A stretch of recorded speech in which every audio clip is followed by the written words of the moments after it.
This one is a 1938 Corona Standard, glossy black with a curvy top versus the more common flat top. I'm going to show you how to use the functions and make sure they all work. It has paper fingers to hold the paper down on each side. There's the paper finger. So when you set your margins on the back here, you just want to make sure that you set them after and before those fingers so that way it doesn't run into them when you're typing, like so.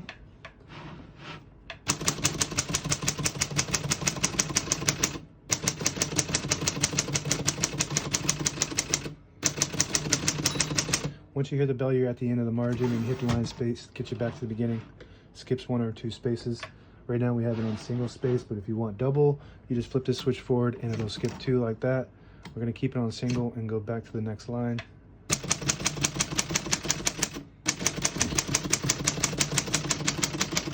As you can see, all the keys type nice and none of them skip or stick. I'll type a sentence on the next line.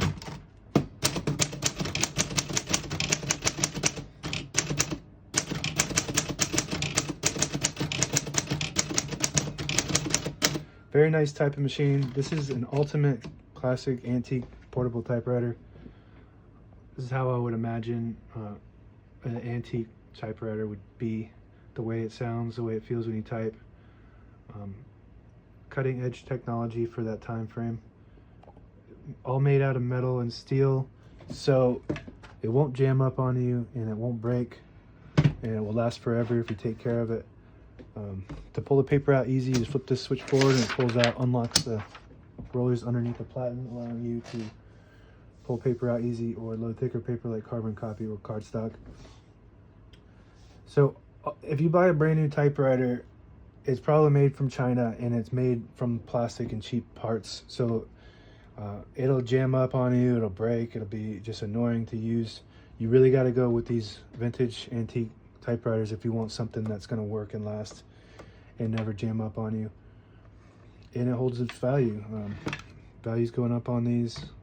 As soon as you open a brand new typewriter, it probably is worthless after you open it out of the box. Got a backspace on the top right here. Works good. Shift on each side and a shift lock. To clear the shift lock, you just hit the shift button like that. This is your ribbon ribbon color selector. Blue, white, and red. Right now it's on blue. It's hitting the top portion of the ribbon, as you can see there. And when you put it on red, it'll hit the bottom portion of the ribbon. It just jumps that up higher. And if you put it on white, you don't hit the ribbon at all. We're going to keep it on blue. Open the hood. You got the spools. All the brand new ribbon is on the left side here. So it's pulling to this side. It should be. And it is pulling clockwise, and if to switch the direction, you just flip this switch right here down. We got the end of the margin there. Sometimes you gotta mess with it. Now it's starting to pull. This model has a little bit touchy of a direction control, but we want it to pull to that side, and it is. So we're gonna keep it like that. And it's got carriage release lever on each side like that.